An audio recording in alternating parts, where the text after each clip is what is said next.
Internet, and welcome to my live reaction for Fire Force Chapter 252. When we last left our heroes, Charon stood, in front of the gates to Amaterasu, and we got to see what we've kind of been told about his past with Haumea play out in flashback. Seeing Haumea taking the weight of the collective unconscious in her head, and seeing the weight of Charon's unconditional love for her. And then Charon, having absorbed all that he could absorb of Hinawa's blasts, died. The end. Goodbye. And over Amaterasu appeared this kind of image of the Soul Eater Moon on one side, an inverted Soul Eater Moon on the other, and a giant eye kind of above it. And that's where we leave off, going into 252, Chapter 252, The Doomsday Image. Our cover page is black instead of white. And our picture here is also of an eye, a really kind of like seedy, grainy eye, staring back at you with the image of death. Okay. And so we open, once again, for like I think this is the third chapter that's opened at this point.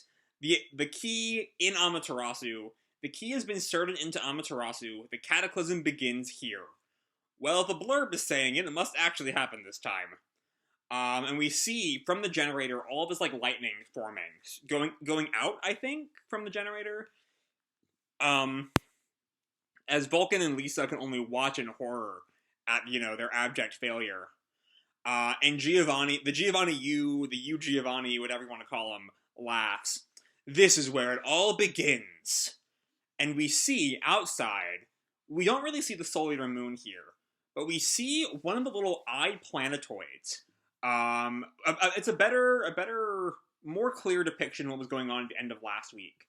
One of the eye planetoids from Joker and Burns' vision, but also kind of emanating from it is this dome-looking eye. These like parts of a dome. They might actually be pillars, I almost said.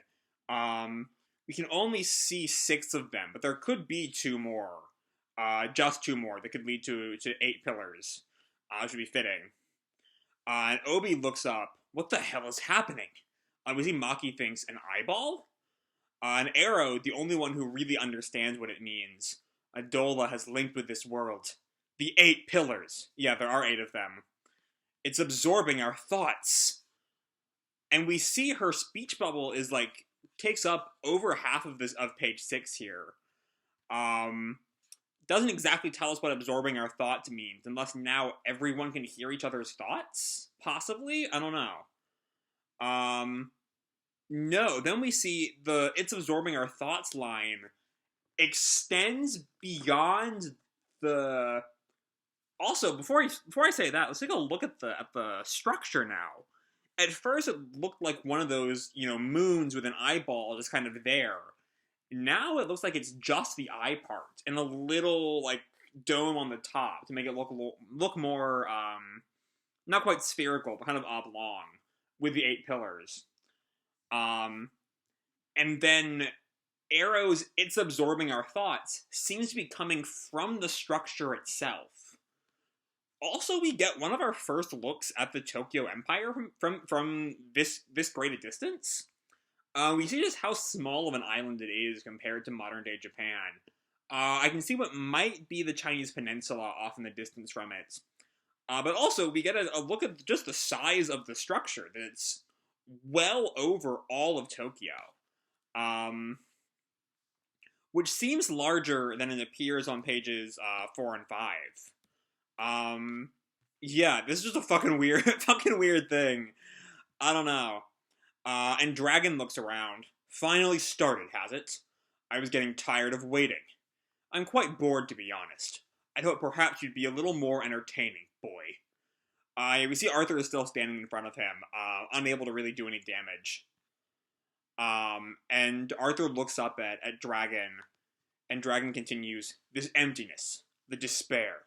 I can feel it. And Arthur shouts, I don't feel any despair at all. It's too early for me to give up. But Dragon just jumps up. That's enough. And he starts some flame in his mouth.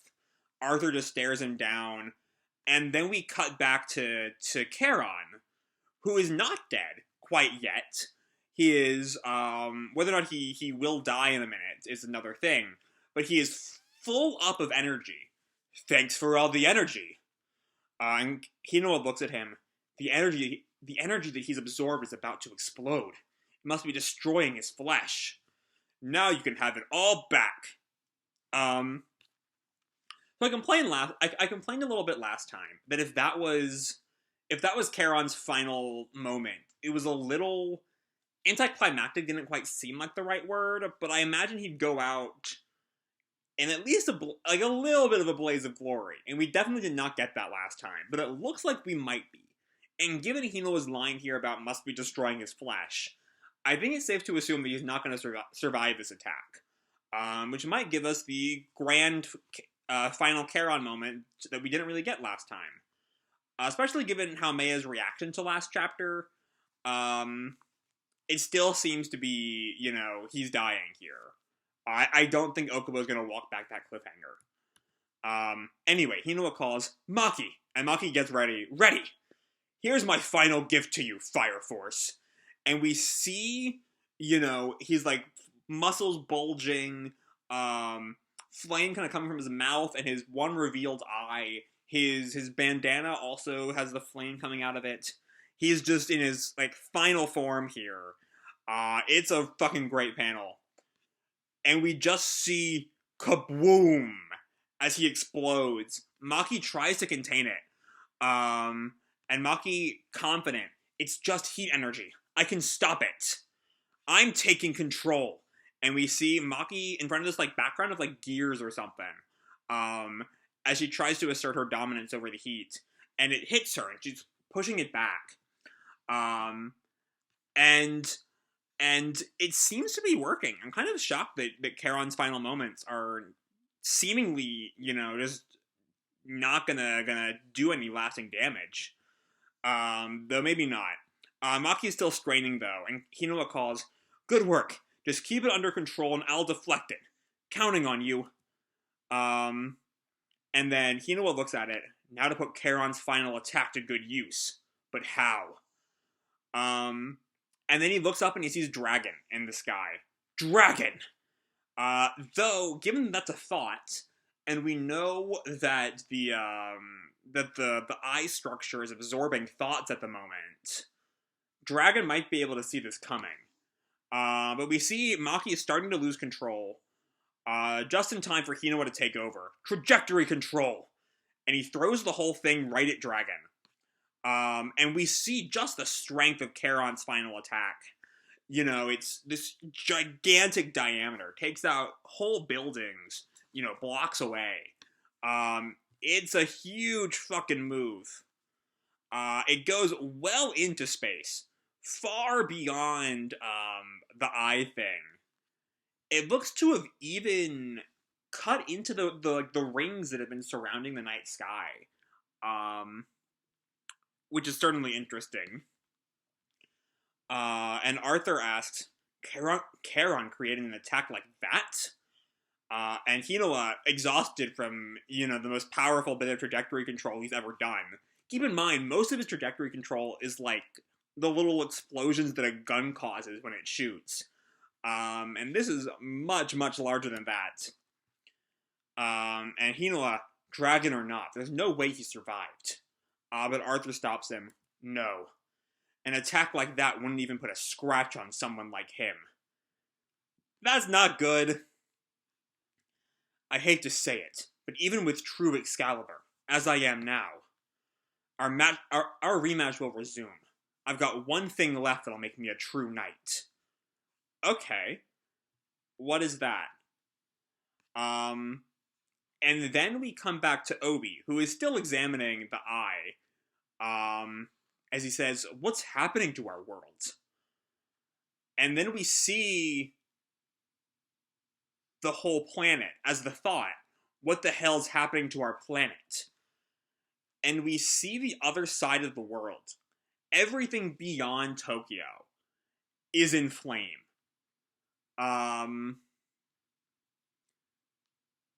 It's a good thing no one lives there anymore. because that's just fire right now. The Fire Force is out of time. Mankind's despair has linked with their world, bathing the planet in flame. How can they save the world from the all-consuming cataclysm now? To be continued in chapter 253, The Devouring Shadow. Okay. Okay. That's not great.